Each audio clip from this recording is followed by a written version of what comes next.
What be up, Domino fans? I'm Stick Trick Domino Dude. I'm Jack of All Space 98. And I'm Sprice. And welcome to our top 10 pet peeves in Domino videos and Domino lives and, you know, just Dominoes, whatever. Domino Lives? Is that what We you have said? Domino lives, you know that. Oh, okay. I see what you mean now. Alright. So, So once again, you see that there are 3 of us and not 4 of us. Yeah. CFTC is not here. He had something else to be done. And that's, once again, we're going to film with 3. Yeah. So basically what we have here is a list of 10 pet peeves, and we're going to be going through them hopefully pretty quickly. Yeah, that's basically the whole structure of this episode. Not too complicated. Number 10. Unnecessary connection points. Now this one's quite a strange one, and I don't think I've told anyone about this before, but it kind of bothers me when you're building out of connects and you've got these extra connection points for a structure. So like you've got something over here and something over here, but you've used a connector in the middle with the points in the middle that aren't being used. So if there's a simpler connect piece that you can use there, then you should, I guess. And my pet peeve is that you're using a piece that's unnecessarily complicated. It just gives the whole structure a bit of like a messy kind of feel. So I guess that's just me, but that's my pet peeve. Alright. I'm very guilty of having done this many times. And it bothers Not all me. of us have unlimited pieces, you know that. Oh, I know that. And I've actually had to do this at one point too. I did this in the Super Bowl machine because I ran out. So not always something you can avoid, but it just kind of bothers me. And I think that could be extended to using extra unnecessary materials in general, but I can't think of anything else like that off the top of my head, but you get the idea. Alright, the number 9 top pet peeve that we have is strange number subscriber specials. You should do subscriber specials for something along the lines of 100,000, 10,000, etc., etc. You should not do subscriber specials for 10, 20. I feel like I've seen something like 67 subscriber special. I'm not kidding. It's just weird. It's just weird. I know for a fact that one guy had a 70 subscriber special, 80 subscriber special, and a 90 subscriber special before his 100. So I am also guilty of doing this, but I technically did it a little bit more understandably. I did a 25, 50, and 75, but I literally and a 100, but I literally haven't done anything since. I said I was gonna that was a time when I said I was going to do a 500, but never got around to it. Maybe 1,000, but don't quote me on that. Milestones should be real milestones. Right. I agree. That's why my only milestone videos that I've done are 100 and 1,000, and if I ever make another one, it'll probably be 10,000. Alright, so number 8, when supports fall over or move in a machine. So basically this occurs in machines and Domino projects a lot. Sometimes there's a thing in your project that's not supposed to move, but it gets knocked over accidentally, and sometimes that causes something else to fall down, sadly. For instance, Hevish Vibes' recent Domino Rally 29 video, that last project, that fall wall fell over after the dominoes on it were toppled, and that sadly created a gap in the domino line and the project failed. Yeah. That was... wow. Whoever made that fall wall is a complete idiot then. It was Steve. Yes, it was Steve. Yeah. So this kind of goes to, well, basically what I'm saying is you should tape it down. If it's not supposed to move, hot glue or tape it down. It avoids all kinds of problems. You wouldn't think that the fall wall is supposed to fall down. That's true. That's true. Still. That was weird. Rules for life: if your friends run away, tape them down. Duct tape solves everything. If your friends fall over, tape them down. Alright, number 7. Now, guys, if you've ever told your relatives about your domino hobby, you'll probably later on get them asking you, how is your hobby with your Legos coming along? This I get all the time, and I hate it because I do not like Lego, mainly because my brothers like it. And I know for a fact that this is not just me. XX Domino Master XX gets this a lot as well, and it's not It is not a one-time thing. It is repetitive. And for some reason, people just think, okay, Dominoes are Legos, but think about it. Legos don't fall over like that. So, come on. If they're made correctly, they shouldn't fall over at all. But that's what I'm saying. I don't know. But I guess it's good that the brand of Lego is so like immediately recognizable that it's even being applied to things that it's not. Yeah, but So, I want Dominoes to be at that height. That's Exactly. true. That's true. But at least we should be happy for Lego. I know I am. I get that a lot too, but it's more along the lines of people going, "How are your what do you call it? Rubberg? Yeah. How are your Rubberg machines how are your going?" Rude Goldstein? Something. How are your I've forgotten. Sprace machines coming along? Yep. That's it. Or Rube Goldberg. Alrighty, our number 6 top pet peeve of the Domino community is people asking to be a member of the ICRT. No comment. No. Moving on. Alright, number 5 is unnecessary delay tricks. This is anything that takes up time in a chain reaction machine when it isn't like time taken to catch up to another part that's happening at the same time. So this would be like any of those marble funnels where the marble just keeps going around and around and around. You have to wait for a couple minutes for it to go through. Or like unnecessary zigzag boards, like those Domino Rally ones where the ball goes down like 7 or 8 times. So anything where it just takes up unnecessary time. That's my pet peeve. Alright, the number 4 top pet peeve that we have are people who comment on your videos saying this is a waste of time, or get a life, or how much free time do you have, or stuff like that. Basically, it's any comment that revolves around our lives being completely different, completely insane, that we have no friends and such. Well, that may not be true for many people, but that's very true for me. I have no friends. And yeah, look at this. They failed to look at the artistry of the project. Yeah.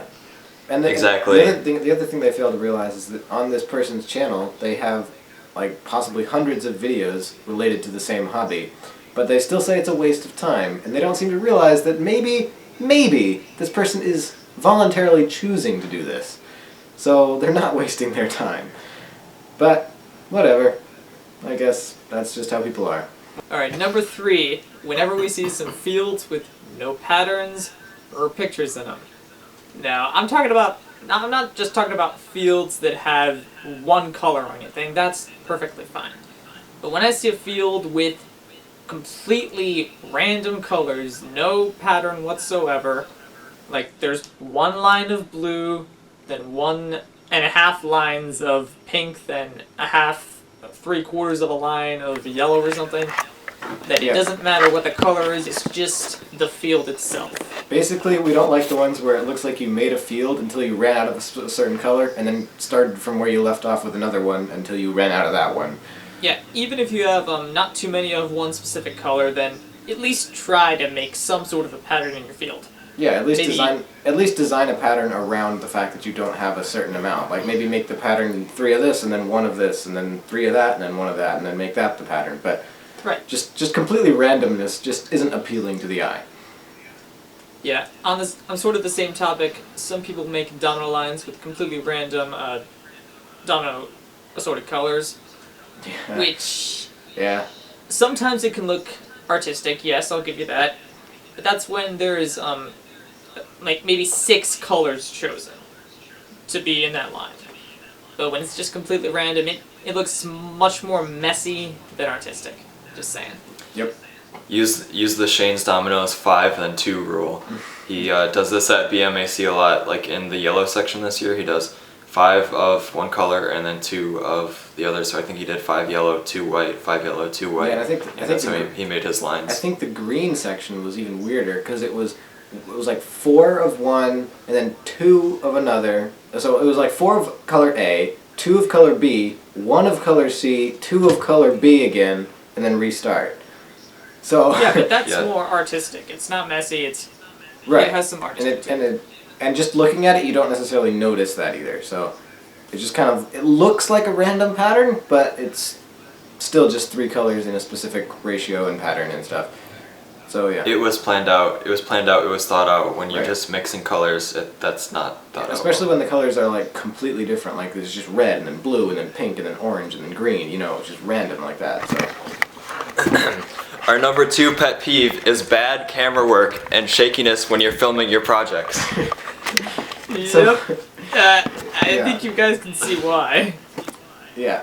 So basically, it's there are 2 main extremes for this. One is a stationary camera angle that's just really terrible because it doesn't really focus on the project at all. And then on the other extreme, you've got a camera angle that's extremely unstationary. Just sometimes it's hard for people to follow how it actually works when you're not doing a great job at showing it. Yeah, that would be tough. Yeah. Some people actually film their domino projects from a completely horizontal view when the camera's on the floor and just focusing on a few dominoes. I don't like that much. When that whole project is filmed like that, it's just pointless. Yeah. And this isn't really talking about like handheld shots when we're talking about like bad angles. We're talking about like stationary angles on a tripod. Because like if it's on a tripod and it's a bad angle, there's no excuse for that. Because like you can move the tripod, but in a handheld shot sometimes it's hard like when you're moving around and stuff to get the right angle. But If anyway. it's on a tripod, just... I don't understand you. Yeah. There was one video I saw at one point where it was literally a camera on a tripod and it was of a spiral. But part of the spiral was literally outside of the frame and then the rest of the frame was taken up by just like a blank wall. Wow. I couldn't understand what the motive could possibly be for that. But it looked bad. What if you had a machine that moved your camera to show another part of the machine? Wouldn't that be awesome? Yeah, someone should do that. Yeah. Yeah. Huh. That's a really good idea. Maybe Steve should do that at some point. Like maybe possibly the past. Yeah. Okay. Alright. Moving on. Alright, moving on. The number Uh, one number pet one. peeve that we all have.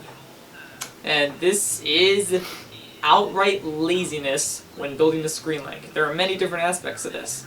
Yeah, so we're going to go through and talk about a couple different aspects.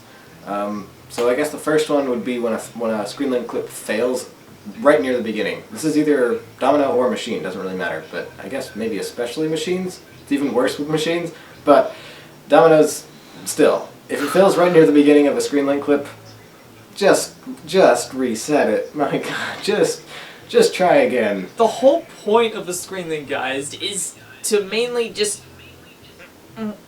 What's the word? It's to give the illusion that a project actually worked when it really didn't. It basically to connect parts that weren't really connected in real time, Well, and to make it seem like everything worked all together. Or at right, least the project itself has to work, though. right. I mean, otherwise it's just pathetic. Yeah, for the illusion to work, the individual parts of it have to work, and if they don't, then it just kind of ruins it. I mean, it's bad enough in a normal Domino setup, but in a screen link, that just bugs me so much. If there's a 'cause usually- fail in your screen link, I don't think I could take the rest of the screen link seriously. Yeah, and maybe not like just any old fail. Like, I mean, if you edit it well and then change a camera angle or something, that can be fine. I mean, I've had to do that before in collaborations, but like if it's right at the beginning at just like a simple domino line, I mean, yeah, reset that. But the main reason is that screen link clips are usually a lot smaller than regular setups, so usually it's not as much effort to go back and reset it. But Yeah. The size of a screen link the size of a screen link crimp. The size of a screen link clip is intended to be smaller so that you can reset a project that may be more difficult to do in a larger setup, Yes. where you can't reset the entire setup. But if you're just doing a screen link, you can reset that small section of it easily. right. And the other part that goes along with this lazy screen linking is like connections between clips that just don't make sense. Now, for example, there's one clip that may be filmed horizontally with a phone, and then another clip that the very next one may be filmed vertically with a phone. Now, first of all, it's bad enough that you actually filmed vertically at all, but you can't do both in the same video. It's just completely messy and unprofessional, I guess. Yeah, and then there's specific things like continuity errors where maybe like a ball changes shape or color or size or something, and then there's different changes in lighting or changes in like stuff like that. Stuff that could easily be taken care of. We're not talking about like transitions from one person to another where like a table might be different or something, because that's acceptable and understandable. But like a single person where, you know, it's just like, what? That was weird. And the worst thing ever is when you have screen links going from, so you have it going from left to right, in and out of the camera angles, and then you have something go back, and it would be on top of what was previously shown in the earlier clips. Yes. It doesn't make sense logically.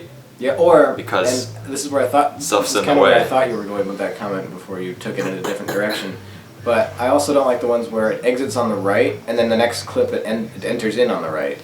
So it goes out and then comes in on the same exact side. Like, that doesn't make sense. Yep. So yeah, that's screen link laziness for you. That's like a trifecta of bad things with screen links that we decided to put all at number 1 on our list of top pet peeves. So I guess you can say this was a list of 13, but whatever. 13's a weird number. 10's better. Just like subscriber specials. Yes, do not do 13 subscriber specials, or 1300 or 130 or whatever. Alright, so thank you everyone for watching. If you liked the video, be sure to give it a thumbs up and also subscribe, because TK4 makes new videos every week, at least we try to. But actually that may change after a bit. So there's going to be a little bit of talk of this in the next video, and that next video is the 1-year celebration of the Kinetic 4. It'll be like April 25th, I think. See ya. Bye. Bye. Bye, humans. Where's the